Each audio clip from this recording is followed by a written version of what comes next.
solemnly swear or affirm testimony you'll give in the cause now in hearing will be the truth, the whole truth, and nothing but the truth, so help you God. Thank you, sir. You can be seated. So I just have fun, sir. Morning. Yes, you can. You may proceed. Thank you very much, Your Honor. Good morning. Morning, ma'am. Could you please state your name and spell your last name? Sure. Hugh, middle initial G, Dunleavy, Dunleavy. And where were you working in January of 2023? Tishman Spire. And what was your title at Tishman Spire? I'm the Chief Security Officer at Tishman Spire. And what is your current title? Chief Security Officer. And what are your responsibilities? Physical security for the most part. I do a bit of executive protection, crisis management, so forth. And what have your previous work experience been to obtain the position that you have at Tishman Spire? Prior to working at Tishman Spire, I was a Secret Service agent. And how long were you a Secret Service agent? From until 2014, 1993 until 2014. And does Tishman Spire have real estate holdings in D.C., and did they in January of 2023? It does. And in your work for Tishman Spire, did you know Ana Walshe? I did. How did you know her? She was a coworker assigned to our D.C. region. And where did you sit in relation to Ana Walshe? It's an open workspace in our D.C. regional office. Our workstations were probably 10 feet apart from each other. And what were Ana's specific work projects? Ana was responsible for our residential properties, specifically in D.C. And were there any specific properties that she was responsible for that you were aware of? D.C. Crossing was the major one. In southeast D.C. was another property under construction called Mazza Galleria, again, under construction. And in your capacity as Chief Security Officer, would you be apprised of security concerns for your buildings and employees? I would. And in your capacity as the Chief of Security for Tishman Spire, are you responsible for employee safety and security? I am. Would you be aware of threats on employees? I would, yes. And were you aware of any specific threats against Ana Walshe when she worked for you? No. What happened when you came to work on January 4th of 2023 in regard to Ana Walshe? Around mid-morning, late morning, started hearing rumblings of, hey, does anybody know where Ana is? We can't find Ana. Sort of looking for Ana Walshe. And as a result of not hearing or seeing Ana Walshe, what did you do? Sent Ana a quick health and welfare text message about 10:57 in the morning. And how did you do that? Just a text from my phone to hers. And was that text received? I couldn't tell if it was received. It normally says delivered or read. In this instance, it did not. And as you were reaching out via text, were you aware of other people in your company doing things in relation to looking for Ana Walshe? It was, yes. And on that same day, at that same time, did you have an opportunity to speak with Brian Walshe? I did. And how did that conversation occur? I have a coworker. Her name is Ms. Teresa Marchese. She works as an executive in our Human Resources Division. Ms. Marchese had been in contact with Mr. Walshe, and she conferenced me in on a call she had with Mr. Walshe. Do you know what time that call was? Sometime after 10:57, after the text, late morning. And so once you were on the phone, that conference call, what was initially said about you? Just introductions. It was mostly Teresa introducing me to Mr. Walshe as Ana's husband, and Teresa introduced me to Mr. Walshe as the Chief Security Officer, and I believe she said either former law enforcement or former Secret Service.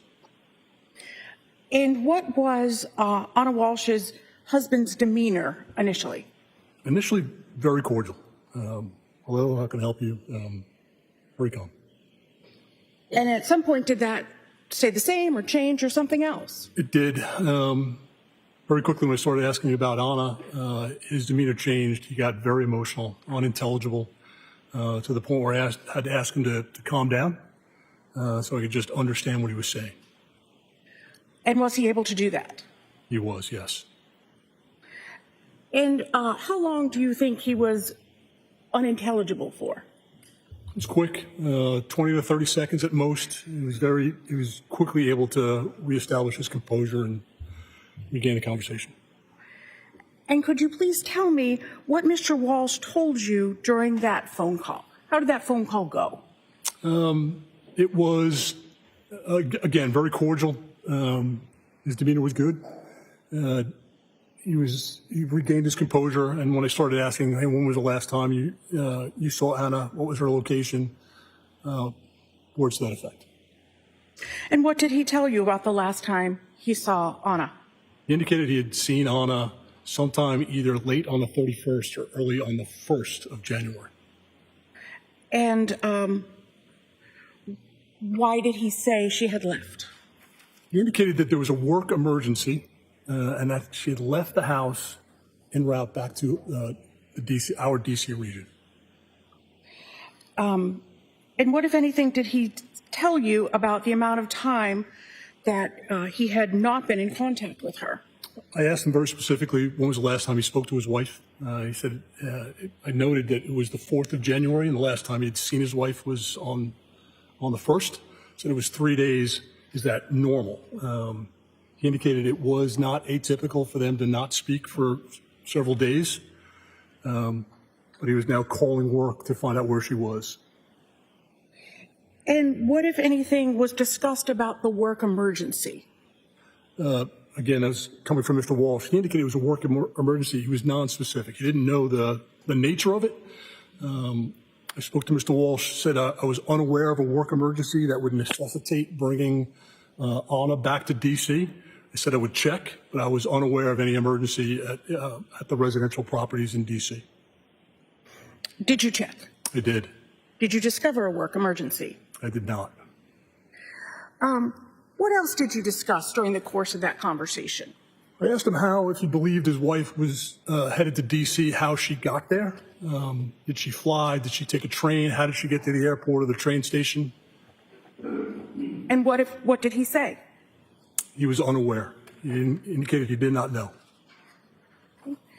And what else did you talk about during that conversation? I asked if he had any mechanism, like most of us have, to find your family in the event of emergency, find my iPhone. I said, do you use that technology with your wife? He said, no, I do not. What else did you discuss? I discussed that it was imperative that it was, again, now the 4th. He tells me the last time he saw his wife is on the 1st. It was imperative that he reach out to local law enforcement. I asked him, had he done that? And he said, no, not yet. I told him that he must. I advised him that he should, as soon as we hang up the phone, call his local law enforcement. I asked him what department was the local department. He didn't know. I asked him where he lived. He said Cohasset. And I told him, I said, Mr. Walsh, as soon as we hang up, I'm going to call Cohasset Police Department and report your wife missing. I advise you to do the same. And what did he say? He said, I will. Did you ask him what, if anything, he had done besides call work? He indicated that he was going to call other family and friends. Mr. Dunleavy, what name did you use when you spoke with him? My given name, Hugh Dunleavy. Do you use any nicknames currently? Not professionally, no. So what else did you do in hopes of finding Ana Walshe that day?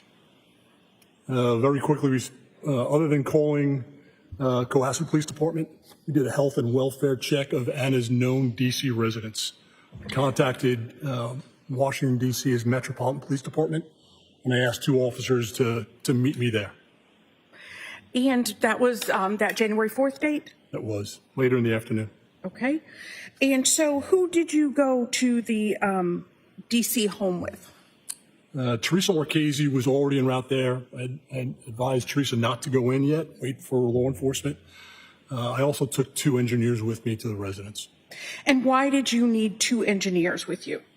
With the assumption we knew we didn't have a key, although Teresa indicated she did have the garage code to the townhouse. The engineers were there in the event that we needed to access the interior of the house. They could drill the locks if necessary. And who did those engineers work for? They worked for Tishman Speyer. And at some point, did you again speak to Mr. Walshe? I did. And where was that? Outside of Ana's DC residence. And how did that come about? I texted Mr. Walshe, based, I believe, on the number that I got from Teresa, to have him call me. And how was his demeanor when you spoke? Very calm, very cooperative. And why did you want to speak with him? I needed consent for the officers to go inside the residence to do that health and welfare. And so who did Mr. Walshe speak with? I told him that MPD police officers were with me. I handed my phone to the officers.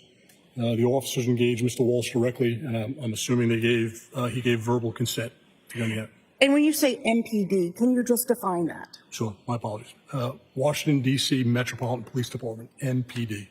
Thank you. And after the conversation with Mr. Walshe, what next happened? They gained access, so a cursory search of the outside of the townhouse indicated no forced entry.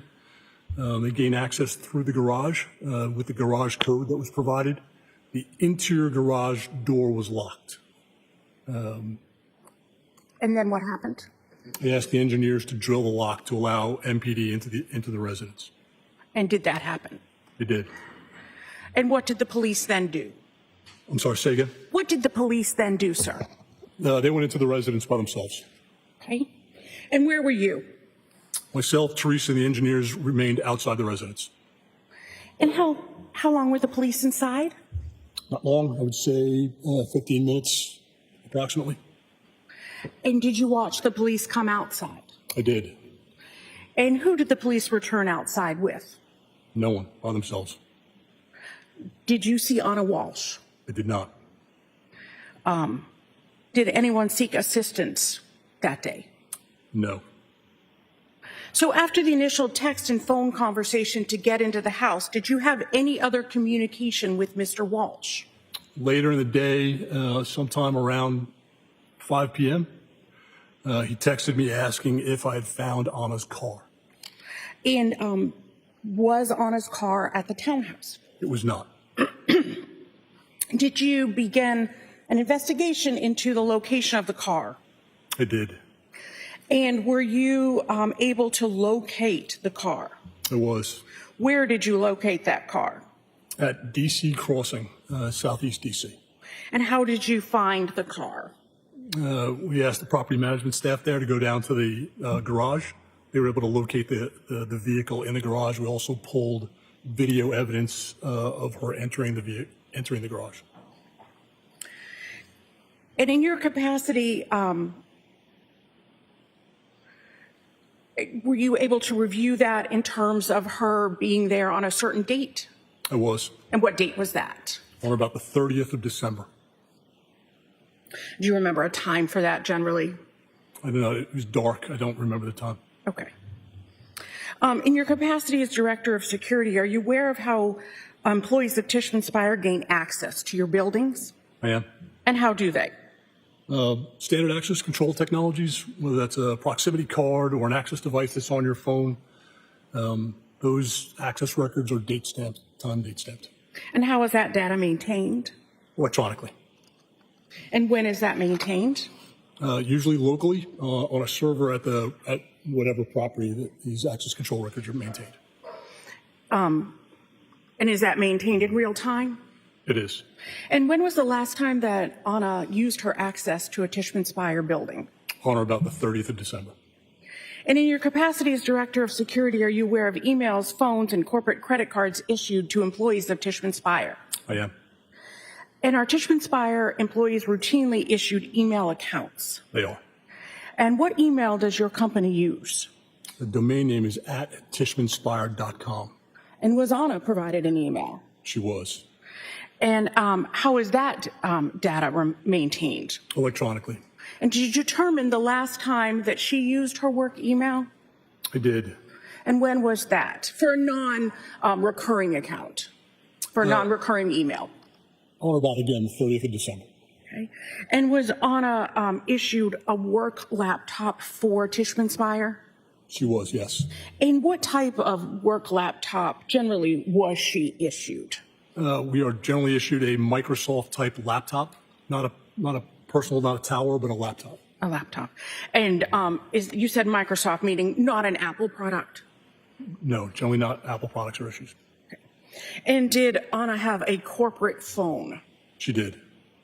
Are certain Tishman-Speyer employees provided corporate credit cards? They are. And was Ana Walshe provided a corporate credit card? She was actually provided 2 Through what? through American Express. And did you determine the last time that she used her corporate credit card for a non-recurring charge? Non-recurring is again on or about the 30th of December. Of 2022? That's correct. And would you know or be notified if Ana used email or her American Express corporate card? As part of that investigation, I contacted our IT staff and asked them to notify me in the event that she logged in, used the credit card, tried to communicate it all on our work networks. And did you keep her car in the DC Crossing building for some time? Her car was maintained there for some time, yes. Okay. And what was done with her license plate? Ultimately, when the car was recovered, we recovered everything, the entire contents of the vehicle, to include the license plates. They were maintained, stored in boxes in our offices until they were released to law enforcement. Mr. Dunleavy, have you seen Ana Walshe since you began looking for her on January 4th of 2023? I have not. I might have one moment, Your Honor. Nay.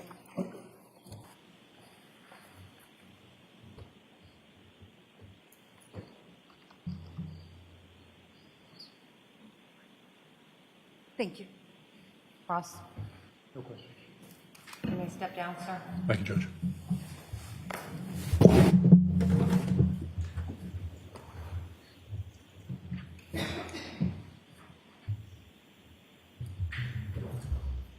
The Commonwealth may call its next witness. Thank you. The Commonwealth would call Patricia Patterson.